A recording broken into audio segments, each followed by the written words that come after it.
Okay, stay with me here because this is important. Last night, something happened in the United States Senate that hasn't happened in a very long time. Republican senators, not Democrats, not independents, Republicans voted against their own president on one of the most fundamental questions a democracy can ask. Who gets to start a war? And when Donald Trump found out what happened, he picked up the phone, called Senator Susan Collins of Maine, and according to multiple sources, he unleashed a profanity-laced tirade so intense that veteran lawmakers, people who have been in Washington for decades, people who have seen everything, were left genuinely stunned. Now, here's why this matters beyond the obvious. In 1973, after years of watching presidents drag this country into military conflicts without congressional approval, after Vietnam, after Cambodia, after secret bombings and body bags, and a generation of young Americans sent to die for decisions made in back rooms, Congress passed the War Powers Resolution. It was supposed to be a firewall, a constitutional guardrail, a promise that never again would one person alone decide to send Americans into combat.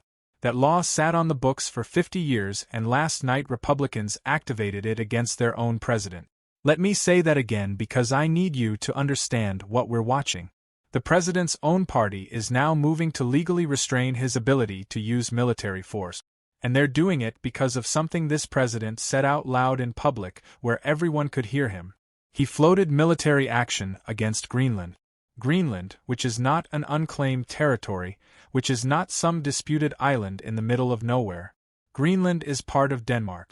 Denmark is a NATO ally.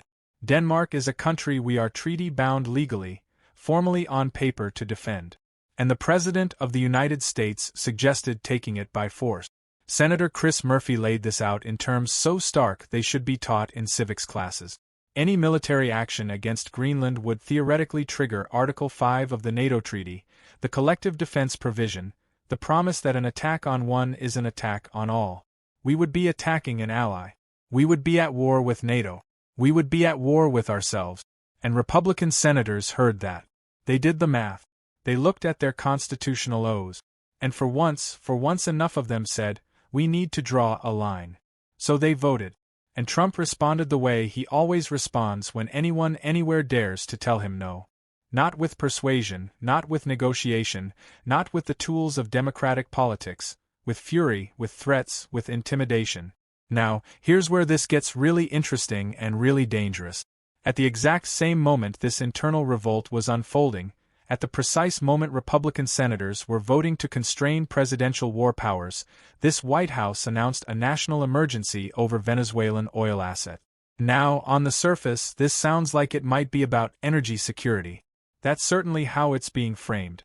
But when you actually look at what this emergency declaration does, when you examine the practical benefits and who they flow to, something becomes very clear very quickly.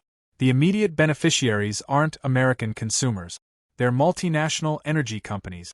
The timeline for any meaningful impact is distant. The justification is thin. So why do it? Why now? Because here's what emergency powers actually do. They allow presidents to bypass Congress. They centralize authority. They shift the conversation. And right now, this administration desperately needs to shift the conversation because on top of the war powers revolt, on top of the Greenland insanity, there's something else happening. Something that's been building quietly for weeks. The transparency promises are falling apart. Remember the document releases, the promises of disclosure, the assurances that this administration would bring hidden information to light, that transparency would be a demonstration of integrity. Those releases have stalled, deadlines have slipped, the urgency of the rhetoric has completely failed to match the reality of execution. And lawmakers have noticed. Senator Sheldon Whitehouse has begun publicly describing these delays. He's emphasizing timelines. He's noting compliance requirements. He's documenting the gap between what was promised and what has been delivered. And formal requests for Inspector General review have been filed. Now let me be clear about what that means. An IG review request isn't an accusation. It's not a claim that crimes occurred. It's something more foundational than that. It's an acknowledgement that something in the process isn't working. That the machinery of government has broken down somewhere. That records need to be examined by people whose job is to examine record. And for a president who treats control as essential to survival, that kind of oversight is existentially threatening because oversight produces documentation. And documentation doesn't care about spin. Documentation doesn't respond to phone calls or threats or loyalty tests. Documentation just exists quietly, permanently recording what actually happened. Okay, I need you to zoom out with me here because the headlines aren't capturing what this actually is. This isn't just political infighting. This isn't just a bad week for the White House. This is a stress test of American constitutional democracy happening in real time. And to understand why, you need to understand something about how power works in this country. The presidency is not a throne. It never was. The founders had just fought a war against a king. They weren't about to create a new one. So, they designed a system built on friction, deliberately slow, deliberately cumbersome, requiring negotiation and compromise and coalition building. They distributed power across branches, across institutions, across competing interests.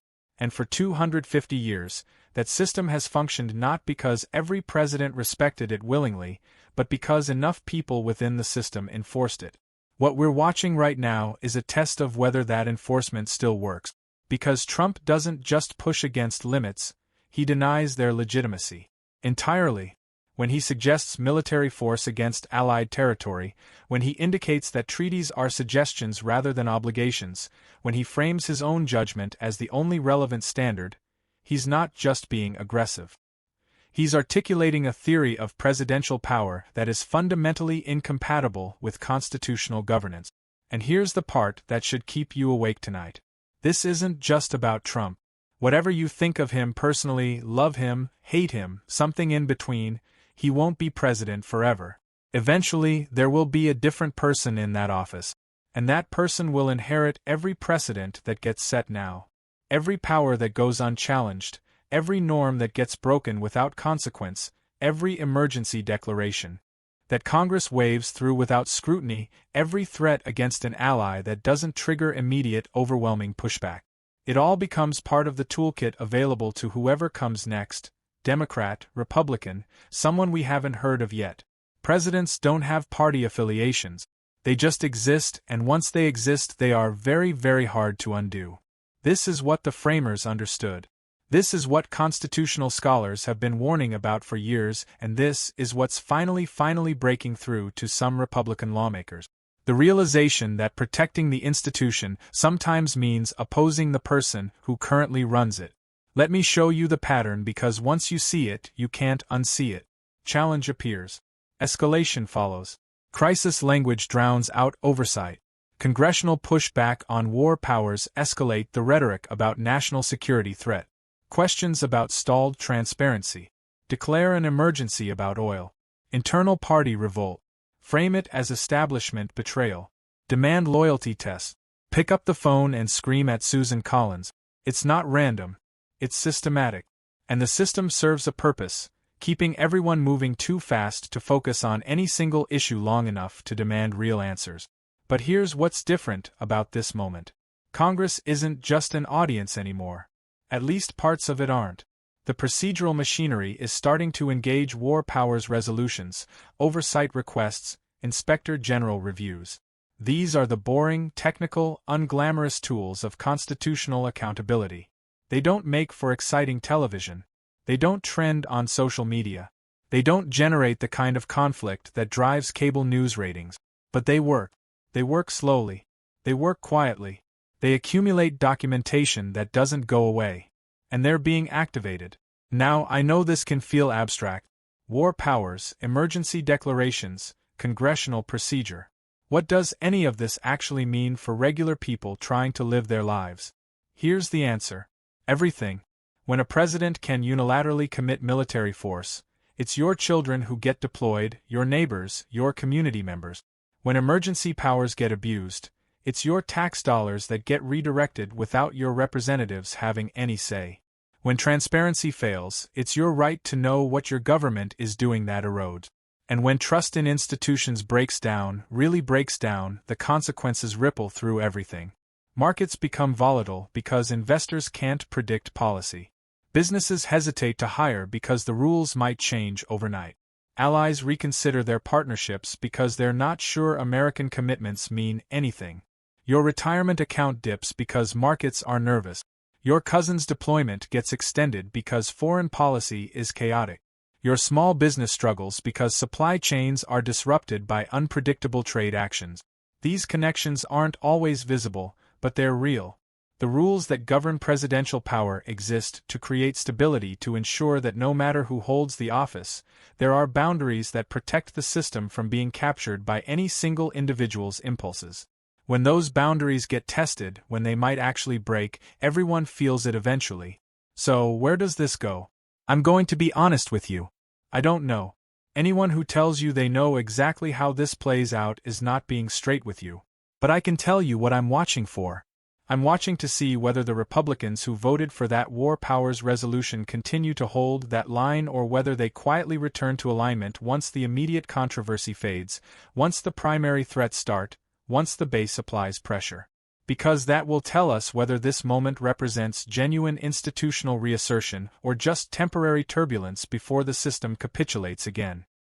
History suggests institutions can reassert themselves when enough people choose to defend them. But history also shows that requires sustained effort, not isolated votes, not momentary courage that evaporates under pressure. Sustained, ongoing, uncomfortable effort. The next several months will reveal which pattern this follows. Here's what you need to take away from this one. The revolt is coming from inside the party. Democrats opposing Trump is expected. It's priced in. Republicans doing so on fundamental questions of war powers and presidential authority. That's a structural shift that wasn't happening 6 months ago. Something has changed in the calculation for at least some of them that matters. 2 emergency powers are being used as political tools, not policy responses. When you declare emergencies at moments of maximum political pressure, when the practical benefits are distant and uncertain, when the timing correlates with oversight, scrutiny, and internal party conflict, that pattern tells a story, and the story is about controlling narrative, not addressing genuine crisis. 3. What happens now sets precedent for everything that comes after. This isn't just about one president. Every norm broken, without consequence, becomes available to the next president and the next and the next. Defending the system sometimes means opposing the person running it. That realization is what's finally breaking through to some Republican lawmakers. Whether it breaks through to enough of them, whether it lasts, that's the question this moment is asking. I want to leave you with something bigger than just this story. What we're watching isn't a single crisis. It's an ongoing question about what kind of country America chooses to be. Are we a nation of laws where power is genuinely constrained by constitutional limits? Or are we something else? A nation where laws exist on paper but bend in practice whenever someone powerful enough decides to push against them? That question doesn't get answered once. It gets answered over and over again through thousands of decisions made by lawmakers and judges and voters and citizens who pay attention when it would be easier to look away. Democracy isn't a spectator sport. It never was. It's a project, one that requires active participation from people who understand the stake. And right now, in this moment, the stakes could not be higher. I'll see you tomorrow.